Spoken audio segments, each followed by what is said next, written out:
When we talk about agricultural emissions, we're talking primarily about methane and about nitrous oxide. Methane has roughly a half-life in the atmosphere, a residence time of around a dozen years, whereas carbon dioxide has quite a complicated cycle, but it means that it has a residence time of somewhere in the centuries, somewhere between 100 and 1,000 years, and nitrous oxide is about 120 or something like that.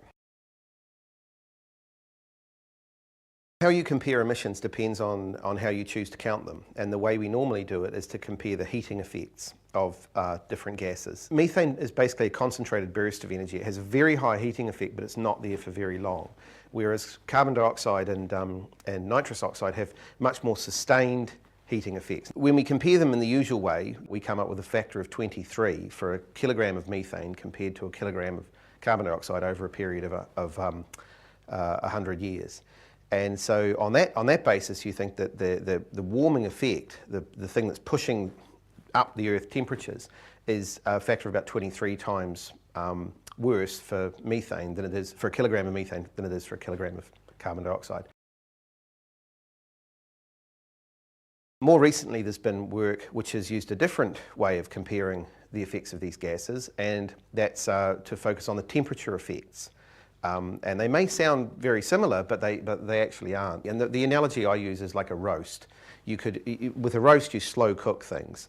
You can give things a burst of concentrated energy and raise the temperature of the outer layers of a piece of meat.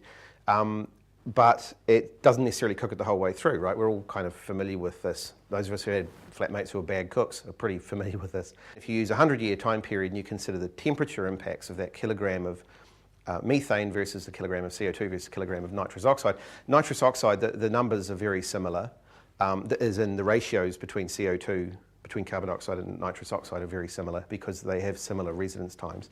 The methane, the temperature effects of that kilogram of methane are much smaller compared to the heating effects of that kilogram of methane, although there's still a lot more than the temperature effects of that kilogram of carbon dioxide. So they're about a factor of about 5 instead of a factor of about 23.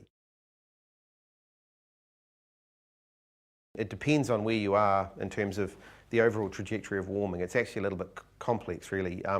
But as you're approaching a peak temperature, short-lived things like methane begin to really matter because they're crucial determinants for the ultimate amplitude of the warming.